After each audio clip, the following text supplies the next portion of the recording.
বর্তমানে প্রাথমিক স্কুল বা মাদ্রাসার ছাত্রছাত্রীদের টিকা দেওয়া হচ্ছে, ভ্যাকসিন দেওয়া হচ্ছে। ভ্যাকসিনটি হচ্ছে টাইফয়েড ভ্যাকসিন। তো এটি কিভাবে নিবন্ধন করবেন, হাতে থাকা মোবাইল ফোনটি দিয়ে আপনি নিজে নিজে নিবন্ধন করতে পারবেন, কারো কাছে যাওয়ার প্রয়োজন নাই। তো নিবন্ধন করার জন্য প্রথমে যেখানে একটু ব্রাউজার ওপেন করবেন, ওপেন করার পর এখান থেকে সার্চ দেবেন baxepi.gov.bd। এই লেখাটি আমি ভিডিওর উপর লিখে দেবো এবং ভিডিও ডিসক্রিপশনে দিয়ে দেবো। তাহলে এখানে এক ক্লিক করে আপনি চলে আসতে পারবেন আপনার যে ওয়েবসাইটটি আছে এখানে আসার পর দুইটি অপশন পাবেন, যেমন টাইফয়েড ভ্যাকসিন এবং এইচপিভি ভ্যাকসিন। এই দুইটি থেকে টাইফয়েড ভ্যাকসিন যেটি আছে বর্তমানে কিন্তু সেটি দেওয়া আছে। তো এখানে ক্লিক করবেন। এখানে ক্লিক করার পরে কিছু ধাপ দেওয়া আছে, আপনি কিভাবে নিবন্ধন করবেন সেটি দেখা যাচ্ছে এবং এখান থেকে প্রথমে আমাদের নিবন্ধন করুন এখানে ক্লিক করতে হবে। এখন জন্ম তারিখটি দিতে হবে, আপনার যে জন্ম নিবন্ধন আছে সেই অনুযায়ী আপনার জন্ম তারিখটি এখানে দিয়ে দেবেন। কোনো কিছু না বুঝলে অবশ্যই কমেন্টে জানাবেন, যে কোনো সমস্যা হতে পারে কমেন্টে জানাবেন, ইনশাআল্লাহ সমস্যাটি সমাধান দেওয়ার চেষ্টা করব। এখন জন্ম নিবন্ধন সনদ নম্বর, এখানে অবশ্যই 17 সংখ্যার জন্ম সনদটি লিখতে হবে। তারপর এখান থেকে লিঙ্গটি সিলেক্ট করতে হবে, নারী না পুরুষ। আপনি যার আবেদনটি করতে আছেন, যার জন্ম নিবন্ধনটি দিতে আছেন এখানে সংখ্যা, সে পুরুষ না মহিলা সেটি এখান থেকে সিলেক্ট করবেন, ঠিক আছে। তারপর ক্যাপচার কোড, এখানে যে ক্যাপচার কোডটি আছে সেটি নিচে লিখতে হবে, কোডটি লিখুন এখানে লিখতে হবে। উপরের ক্যাপচার কোডটি যদি আপনি না বোঝেন তাহলে আবার জেনারেট করুন, এখানে ক্লিক করবেন। এখানে লোডিং নেবে এবং আপনার যে ক্যাপচার কোডটি ছিল সেই ক্যাপচার কোডটি চেঞ্জ হয়ে এখানে আরেকটি ক্যাপচার কোড আসবে, সেটি আপনি এখানে লিখে দিতে পারবেন। তো আমি আমারটি পূরণ করে দিচ্ছি এবং তারপর যাচাই করুন এখানে ক্লিক করতে হবে। তো যাচাই করুন এখানে ক্লিক করব। এই কাজটি কিন্তু আপনার হাতে থাকা মোবাইল ফোনটি দিয়ে করতে পারবেন, আমি কম্পিউটার দিয়ে দেখাচ্ছি কারণ কম্পিউটার স্ক্রিনটি বড়, আপনার বুঝতে সুবিধা হবে।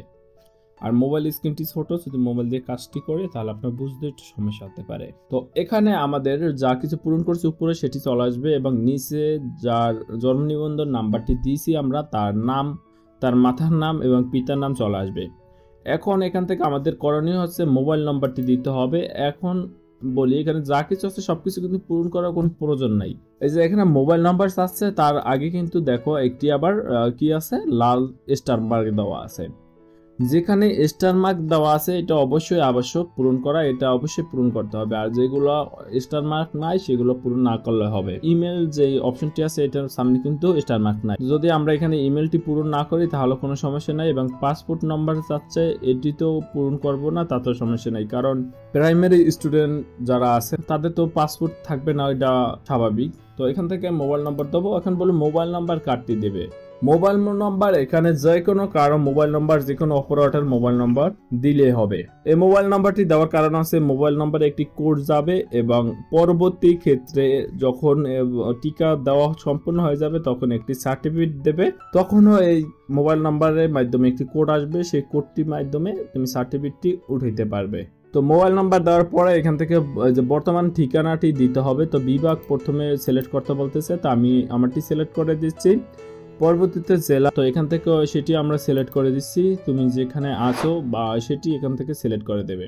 এটি হচ্ছে স্টুডেন্টের কথা, কিন্তু স্টুডেন্ট যেখানে বর্তমানে আছে সেখানে সিলেক্ট করে দিতে হবে সেই বর্তমান ঠিকানাটি। তারপরে থানাটি সিলেক্ট করতে হবে, যদি পৌরসভার ভিতর থাকে তাহলে পৌরসভাটি এখান থেকে চলে আসবে, আর পৌরসভা না থাকলে থানাটি সিলেক্ট করার পর অটোমেটিকভাবে চলে যাবে।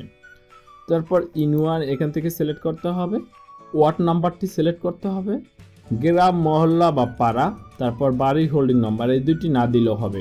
আর যদি দিতে চান সেটাও দিতে পারবে, কোনো সমস্যা নাই, এই দুটি হচ্ছে অপশনাল। তো এখন আমাদের সাবমিট করতে হবে এবং সাবমিট করার পরে আমরা যে মোবাইল নাম্বারটি ব্যবহার করছি সেই মোবাইল নাম্বারে একটি 4 সংখ্যার মেসেজ চলে যাবে, সেই মেসেজে যে কোডটি দেবে সেই কোডটি এখন আমাদের এখানে লিখতে হবে। কিছু কিছু সময় দেখা যায় এখানে সার্ভার সমস্যা করে, তো তখন আবার পুনরায় কিন্তু চেষ্টা করতে হয়। এবং এখানে আমাদের ওটিপি পাঠানোর সময় দিয়েছে 5 মিনিট এবং এখানে উপরে বলছে 5 মিনিটের ভিতরে যদি ওটিপিটি না লিখতে পারো এবং সাবমিট না করতে পারো পুনরায় আবার নতুন করে এখানে চেষ্টা করতে হবে, যেভাবে আমরা প্রথম থেকে এখানে চলে আসছিলাম এভাবে কিন্তু আবার নতুন করে চেষ্টা করতে হবে। তো আমার ভ্যাকসিন যে কোডটি আছে সেই কোডটি চলে আসছে, তো আমি সেটি এখানে লিখে দিচ্ছি। এটি কিন্তু শুধু একবারে ব্যবহার করা হয়, পরবর্তীতে এটি চলে যাবে, এই কোডটিতে আর কোনো কাজ আসবে না। কোডটি সাবমিট করার পর আমাদের সামনে এখানে এভাবে চলে আসবে। তো এখানে প্রথমে আছে হোম, তারপর স্কুল খুঁজুন, ড্যাশবোর্ড, পরবর্তীতে আছে আপনার ভাষা, আপনি এখান থেকে সিলেক্ট করতে পারবেন বা পরিবর্তন করতে পারবেন। আপনার এখানে সবকিছু ইংলিশ চলে আসছে, তাহলে এখানে ক্লিক করে আপনি বাংলায় সিলেক্ট করে দেবেন, তাহলে আপনার ভাষাটি বাংলা চলে আসবে। এখন আমাদের এখানে কিছুটা লোডিং নিতে পারে, কারণ এই সার্ভারটি প্রচুর সমস্যা দেয়। আমরা কিছুক্ষণ অপেক্ষা করব। অপেক্ষা করার পর আমাদের সামনে এভাবে চলে আসবে। তো এখানে আপনার ইনফরমেশনটা প্রথমে চলে আসবে। নিচে দেখবেন ভ্যাকসিন সম্পর্কে জানুন লেখা আছে। এখানে দুইটি অপশন আছে, একটি হচ্ছে টাইফয়েড আর একটি আছে মেনিনজাইটিস। তো আমরা এখান থেকে টাইফয়েড এটা আমরা সিলেক্ট করব, কারণ বর্তমানে কিন্তু ভ্যাকসিনটি দিতেছে। তো নিবন্ধন করুন, এখানে ক্লিক করব। এখন আমাদের সামনে এভাবে ওপেন হবে। এখানে আবারও নিবন্ধন করুন, এখানে আমাদের আবারও ক্লিক করতে হবে। এখন এখানে দুইটি অপশন আসছে, একটি হচ্ছে শিক্ষা প্রতিষ্ঠান অধ্যয়নরত নবম শ্রেণী ও সমমান পর্যন্ত সকল শিক্ষার্থী, আরেকটি আছে শিক্ষা প্রতিষ্ঠান বহির্ভূত 9 মাস থেকে 15 বছর কম বয়সী সকল শিশু। প্রথমটি হচ্ছে যারা স্কুল কলেজে বর্তমানে আছে তাদের জন্য, এবং দ্বিতীয়টি হচ্ছে যারা লেখাপড়া করে না, কোনো স্কুলে বা মাদ্রাসায় ভর্তি নাই, তাদের জন্য দ্বিতীয়টি। তো আমরা এখন প্রথমটি সিলেক্ট করে দেব। দুইটি সিস্টেম একই থাকবে। আমরা এখন প্রথমটি সিলেক্ট করে দেব। এখানে প্রথম বলছে অধ্যয়নরত শিক্ষা প্রতিষ্ঠানের তথ্য। আপনি যে শিক্ষা প্রতিষ্ঠানে আছেন, আপনার সন্তান যে অথবা যার নিবন্ধনটি করতেছেন তার যে শিক্ষা প্রতিষ্ঠান আছে সেটি কোন বিভাগে, কোন জেলা বা থানায়, কোন পৌরসভা বা ইউনিয়নে, সেটি এখান থেকে সিলেক্ট করতে হবে।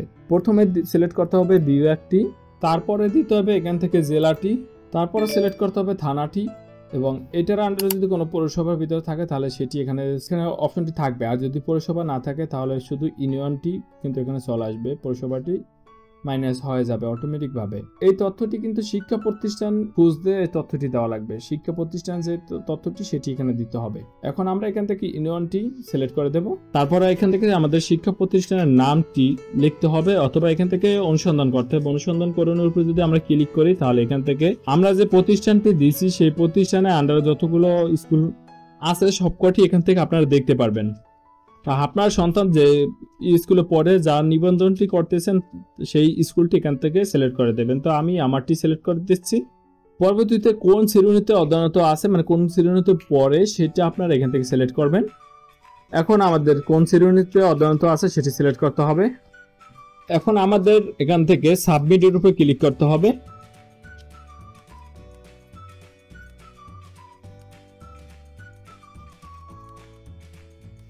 এখন আমাদের সামনে এভাবে চলে আসবে। আমাদের কিন্তু এটি নিবন্ধন করা শেষ, এবং টিকার কেন্দ্র কোথায় থেকে টিকাটি দেওয়া যাবে সেটি এখান থেকে মানে নামটি চলে আসছে। পরবর্তীতে এই যে সনদ ডাউনলোড করুন এখানে লেখা আছে, এটি কিন্তু এখন ডিজেবল করা আছে, কারণ হচ্ছে আমরা এখন পর্যন্ত কোনো টিকা দেইনি। যেখানে বলা আছে ভ্যাকসিন এখনো কিন্তু দেওয়া হয় না বা পাইনি, যখন দেওয়া হবে এটাও থাকবে সার্টিফিকেট। এটি কিন্তু টিকা যে সনদ আছে, সার্টিফিকেট আছে, সেটি ডাউনলোড করতে পারবেন এখান দিয়েই। তখন আর এত কিছু প্রয়োজন হবে না। লগ ইনের উপরে ক্লিক করে শুধু আপনারা এই ভ্যাকসিনটি এখানে চলে আসবেন, এখান থেকে ডাউনলোড করতে পারবেন। আমরা যে টিকাটি দেবো সেই টিকাটি এখন টিকার কার্ড আছে, ভ্যাকসিন কার্ড আছে, সেটি ডাউনলোড করতে হবে। এই টাইফয়েড ভ্যাকসিন কার্ড ডাউনলোড করুন, এখানে ক্লিক করতে হবে।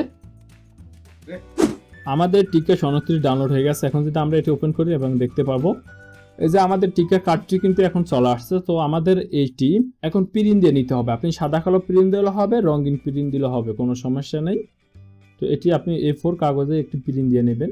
আর এটার পরে কিভাবে আপনি আবার ভ্যাকসিন সনদ ডাউনলোড করবেন সেটিও দেখাবো পরবর্তী ভিডিওতে। আর এখান থেকে ডাউনলোড করা যায়, আপনারা যদি না পারেন অবশ্যই কমেন্টে জানাবেন, আমি আপনাদের কিন্তু সেটি দেখাই দেবো কিভাবে আপনারা ডাউনলোড করবেন। ভিডিওটি এই পর্যন্ত। ভিডিওটি ভালো লাগলে অবশ্যই লাইক, কমেন্ট এবং চ্যানেলটি সাবস্ক্রাইব করতে ভুলবেন না।